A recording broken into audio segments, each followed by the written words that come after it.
안녕하세요, 폴로저입니다. 네, 오늘은 인간적인 1권 1장 2절의 내용에 대해서 살펴보도록 하겠습니다. 앞서 제가 전 영상에서 1절을 1장으로 얘기를 했더라고요. 그 책을 다시 보니까 1장이 이제 그 최초와 최후의 사물들에 대하여 라는 그 장의 제목으로 쓰이고 있는 걸로 봐서 어제 봤던 감각과 개념의 화학이었나요? 그거는 절로 분류를 하는 게 맞는 것 같아요. 그래서 1절을 제가 이전에 했었고, 오늘은 2절에 대해서 2절 철학자들의 유전적 결함, 이것에 대해서 이야기를 해보도록 하겠습니다. 니체는 1장에서도 학문에서 그 도덕적, 종교적, 미학적으로 사소한 것에 의미를 부여한다고 이렇게 말을 했었는데, 2절에서는 그 인간을 철학자들이 너무 그 좀 과하게 포장을 했다 이렇게 지적을 하려고 쓴 글로 보여요. 일단 그 니체가 보기에 철학자들은 인간을 영원한 진리이자 사물의 척도라고 이야기를 한다고 생각을 하는데요. 이걸 단순하게 말하자면은 인간은 되게 우월하고 고결한 존재다 이렇게 말하는 거랑 같아요. 어떤 것과 비교해서 그렇게 볼 수 있냐면 동물하고 비교해서 그렇게 볼 수가 있는 거죠. 동물들은 그냥 본능적인 존재이지만 인간은 되게 숭고하고 도덕적이고 이런 존재다 이렇게 생각을 한다는 얘기인데, 이런 생각은 근대에는 어느 정도 많이 통용이 됐던 생각이라고 제가 알고 있거든요. 그래서 근대의 이제 그 일반적인 관점에 대해서 지적을 하는 것으로 보여요. 그래서 단순히 철학자들을 지적하고 있다라기보다는 근대 시대의 일반적인 관점을 지적하고 있다 이렇게 보는 게 좀 더 정확하지 않을까 이런 생각이 들어요. 아무튼 니체는 그 당시에 이제 인간은 그 숭고한 존재다라는 그런 관점에 대해서 이제 지적을 하는데, 인간을 그 지금 현 시점에서 보면 지금은 발달된 문화와 지식을 지녔고 이에 따라서 그 동물과 확실히 구별이 되는 것은 맞다고 인정을 해요. 그렇지만 인간이 원래부터 문명화되었고 고결하고 숭고한 존재였냐라고 생각을 해보면 그렇진 않았다는 것이죠. 그래서 인간 종의 발달사를 따져보면은 인간은 처음부터 그렇게 숭고한 존재가 아니었는데, 이 철학자들은 애초에 인간이라는 것들이 되게 문명화되고 숭고한 존재처럼 이야기를 한다는 거예요. 그리고 이걸 바탕으로 해서 인간은 태고부터 숭고한 존재였기 때문에 우리는 그런 인간상을 추구해야 된다 이렇게 이제 사회적으로 퍼지는 거겠죠. 사회적인 그 의무나 이런 것들이 되겠죠. 이런 게 퍼지니까 당연히 우리의 본능적인 면, 숭고하지 못한 면들은 이제 억제당해야 되고, 그 다음에 의무에 따라서 이제 행동을 해야 되는 그런 상황에 놓이게 되죠. 이런 그 상황은 니체가 지적을 하는 상황이기 때문에, 니체가 인간상에 대한 그 일반적인 관점을 지적하는 데는 좀 이유가 납득이 되죠.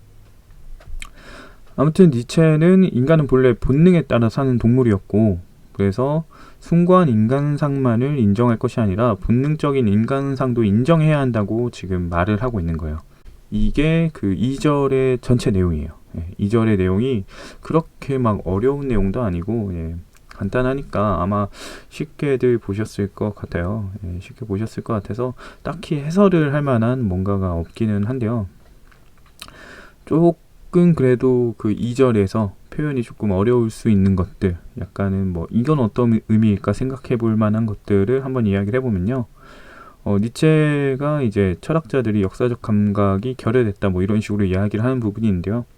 역사적 감각이 결여되었다는 거는 인간의 발달사에 대해서 전혀 고려하지 않기 때문에 인간 발달과 관련된 역사적 감각이 결여됐다 이런 의미로 쓰이는 거고요.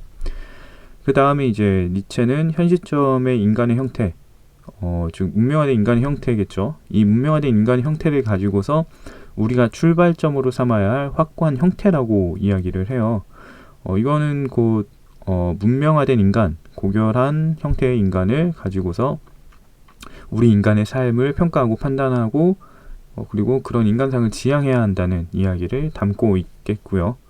그 다음으로 니체는 2절 말미에 영원한 진리가 없다면서 진리에 대해서 부정하는 입장을 취하는데요. 하지만 그 다음 3절을 보면 진리를 긍정하는 입장이 나오게 돼요. 네, 그렇기 때문에 니체가 진리를 완전히 부정한다 이렇게 생각을 하면 안 된다고 저는 봅니다. 그리고 그 진리에 관해서 또 2절 서두에 보면은 철학자들이 말하는 것들은 제한된 시기의 인간에 대한 것이라고 이야기를 해요. 즉 철학자들이 하는 말이 완전히 틀린 건 아니에요. 완전히 틀린 게 아니고 제한된 관점에서 보면은 타당하다는 이야기가 되는 거거든요. 그런데 문제는 뭐냐? 철학자들이 마치 이것을 인간이 문명화된 게 원래부터 그런 것처럼 취급을 한다 이거예요. 그러니까 제한적으로 맞는데 이거를 너무 그 제한을 없애고 제한이 없는 상태로 그냥 전체적으로 봤을 때 인간의 발달사를 봤을 때 인간은 본래 문명화된 거야 이렇게 이야기를 하니까 지적을 받게 된다 이 얘기를 하는 거죠. 그래서 니체는 제한된 관점에서는 진리가 있을 수 있겠지만 그냥 진짜 제한되지 않은 상태에서는 진리가 있기는 어렵다 이렇게 진리에 대한 관점을 가지고 있다고 한번 생각을 해볼 수 있어요. 왜냐하면 3절에서는 진리를 부정하지 않고 오히려 진리의 존재를 인정을 하고 이야기하기 때문에 그 다음에 고급 문화의 상징이라고 했나요? 고급 문화의 특징이라고 이야기를 하기 때문에 니체는 진리를 부정한다고 보면은 안 된다는 거예요. 여기 적혀있는 말 그대로 보면은 진리를 부정하는 것처럼 되어 있지만 그렇게 보면 안 된다 이렇게 얘기를 할 수 있고요. 이제 마지막으로 이제 역사적으로 철학을 한다 이런 얘기가 나오는데 역사적 철학 이거는 1절에서도 나왔었죠. 이거는 어떤 의미냐면은 어떤 개념이 있다고 하면은 지금 현재의 관점에서만 보는 게 아니라 현재 그 어떤 사람들의 활용, 이해 이거에서만 보는 게 아니라 본래 어떤 의미로 나타나게 됐는지 이런 실체를 파악하는 걸 말해요. 그래서 역사적으로 본다 이렇게 하면은 어떤 개념의 발생부터 살펴본다, 어떤 실체를 가지고 있는지를 본다 이런 맥락으로 이해를 할 수 있을 것 같아요. 그래서 약간 분석을 한다. 이 인간이라는 게 과연 인간이라는 것의 실체는 원래 어땠을까? 이 최초의 시점부터 한번 천천히 읊어보는 거죠. 인간이라는 게 어떻게 발달을 해왔는지 이런 걸 보는 것처럼 개념의 발달, 이타주의는 원래 뭐였을까? 이런 것들, 이타주의의 근간은 뭐였을까? 이런 걸 살피는 거를 역사적으로 철학한다 이렇게 니체가 이야기하고 있죠. 뭐 2절은 그리 어렵지가 않아요. 생각을 해보면은 해설이 딱히 필요하지 않을 부분이라는 생각도 들기는 해요. 그래서 이걸 해야 되나 말아야 되나 이런 생각도 들긴 했었는데 아무튼 뭐 이런 그 해설이 필요하신 분도 있을 수 있겠죠. 어쨌든 한 장씩 해나가는 게 목표니까 아무튼 정리를 해봤고요. 이상이 2절 내용에 대한 정리였고 너무나 인간적인을 읽는 분들에게 도움이 되길 바랍니다.